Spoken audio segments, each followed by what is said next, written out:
pasok. Di ba pagkagising mo sa umaga, kakain ka ng rice. Tapos, liligo. Toothbrush. Oh, tapos mag-uniform na. Hindi. Wala kang pasok. Ha? Wala kang pasok. Sino may sabi? Ikaw. Ako? Sa gabi. Anong sabi ko kagabi? Anong sabi ko kagabi? Sabi mo kagabi, wala si Clint pa.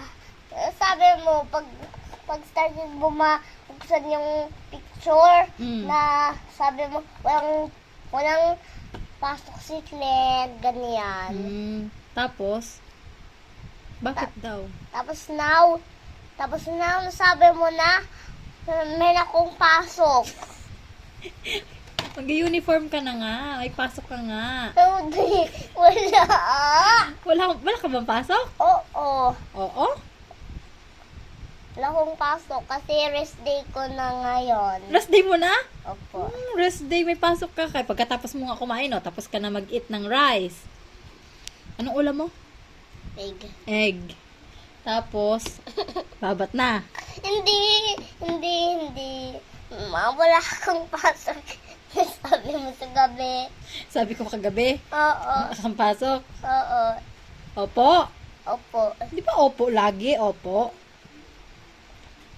Pero may pasok ka daw. Hindi sinasabi. Ako.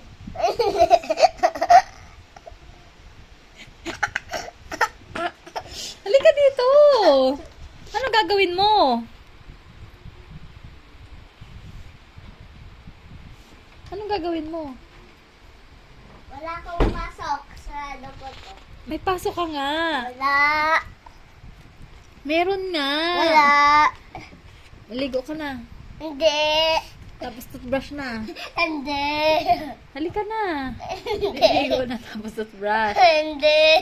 May pasok ka nga. Hindi. Paano mo nasabing walang pasok? Hindi ka sa period yun. Sabi mo, wala si Clint pa ako. Pasok bukas. Ganyan. Sinabi ko pala yun. Wala kang pasok bukas.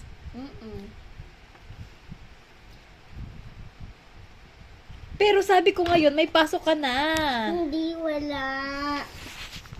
Ikaw meron, ako wala. Saan ako papasok? Dito. Sa wall. Lasing ba ako para tumagos ako dyan sa wall? Mag-drill ka, tapos mag-drill ka papuntang dyan. Dan yung school mo. Tapos yung school yun ng daga.